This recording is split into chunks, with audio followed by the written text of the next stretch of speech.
Hi, I'm Vivian Ecclefield for the latest edition of PerrisScope, telling you all about the latest and greatest events going on in the city of Perris. Today is the big groundbreaking ceremony out here at the interchange of the 74 and the 215. This is where they're going to do a big widening project. They've been waiting to do this for about 25 years. So let's go talk to some of the key people involved.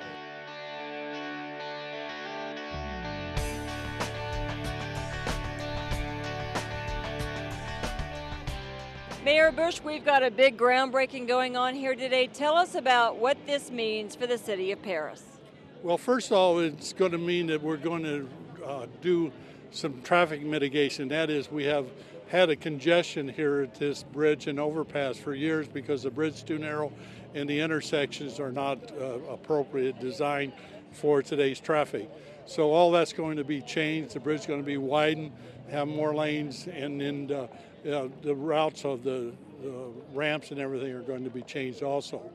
What it's going to do for the city is that it's going to ease up the traffic, but it's also going to provide us an opportunity for growth, and that growth is that there's a shopping center going to be developed on the other side of the freeway from where we're standing. It's called the Venue right now. There's going to be a Target, Super Target there, and restaurants and theaters and a whole mix of venues for the community.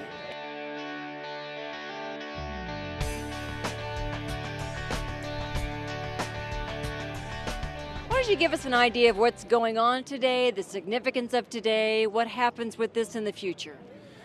Well, I'll tell you what, Perris is all about community, and Perris is about partnerships. And this is just another example of what we can do, within our community and with a partnership with this project. Long time coming, and not just about Perris itself, but about our adjoining communities and the people that go and come through here. What's the end goal here? What does the future look like with these kinds of projects? Well, this in itself, a number of things are going to happen. As this project is completed, it'll be the gateway to the east to one of our newest shopping centers, and to the west will be the entryway to our civic center. Right. And I'm assuming it kind of eases traffic for the entire area, not just the city of Perris.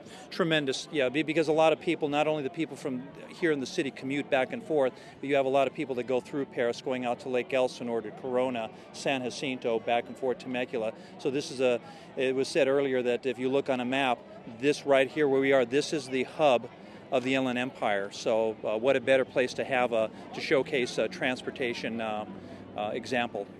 It really is a great example of how you can take funds and take advantage of stimulus money and that kind of thing to really make something happen. Not everybody gets that much accomplished out of those kinds of funds. This has been quite an accomplishment with this group, huh? Yeah, I think this is a great example of how stimulus money should be used.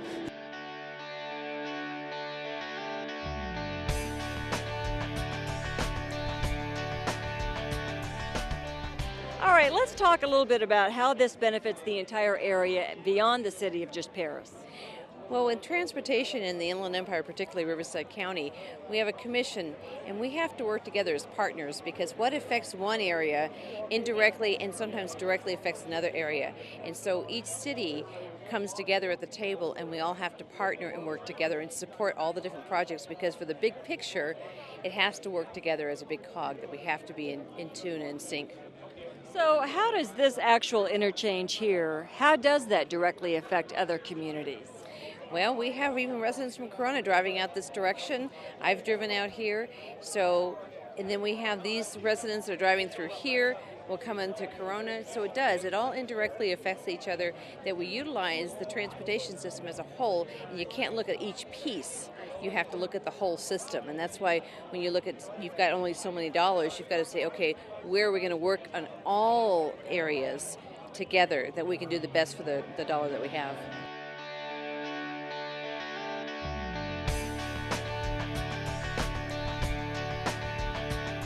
Tell us what you think this leads to. What are the benefits of widening this here?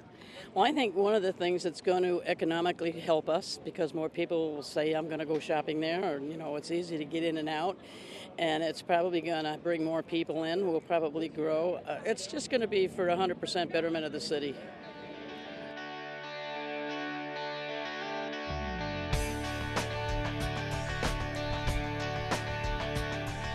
And give us an idea of how this project benefits the area, not just the city of Perris, right? Well, this project is an important project for all of Western Riverside County. We've been working on it for several years, and what's so important about it is that we need to make sure that we have access in and out of each of our cities so that the economy can grow, so that the downtown communities can thrive.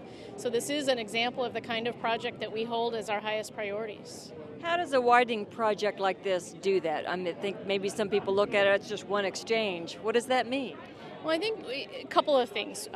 Number one priority is that we make sure that it's safe because as we have a lot of traffic in this area where the freeway interchanges back up onto the freeway. So that is a safety concern. So this project will help alleviate any of those safety concerns. Also, with this intersection that we have out here, we're trying to make sure that we make it as convenient for motorists as possible to move through the intersection as safely as they can. How does this benefit some of the other nearby communities? It's obvious how it benefits Perris. Well, I think the important part is it helps relieve the congestion on the freeway itself, but also in allowing people to have different access points in and out of the communities, it opens up the whole area for people to have better access.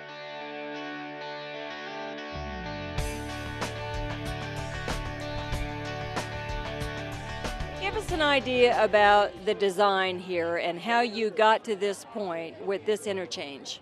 I'm happy to do so. We started this project 25 years ago, actually, where a bunch of us, the city council, with the help of others like Marion Ashley, who is now the supervisor in this area, we started looking at alternative plans, and the council and the subcommittee picked this one alternative, which is very similar to what is going to happen here in the next 18 months. But the difference are that design would have accommodated maybe 10 or 15 more years of traffic. But the new design and new construction will take us to the ultimate build-out. So we won't have to add to this interchange during maybe 30, 40 years, 50 years from now, we may have to look at the issue again. Now the difference was the cost at that time was $5 to $7 million. Now we're looking at $20, $25 million. So that hopefully that will help the economy and will go a long ways. But the project is fully funded by other sources other than city.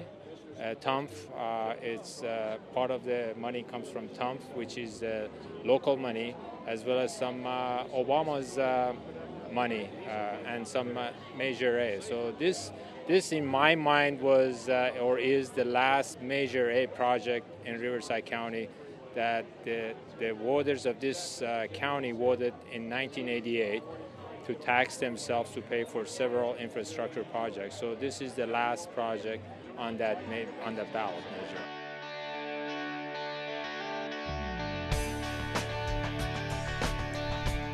Well, we've come to the end of the big groundbreaking ceremony, and we realize that all the hardest work is done, the funding, the design work. Now we're ready for the project to begin and build this interchange. Speaking from PerrisScope in Perris, I'm Vivian Ecclefield.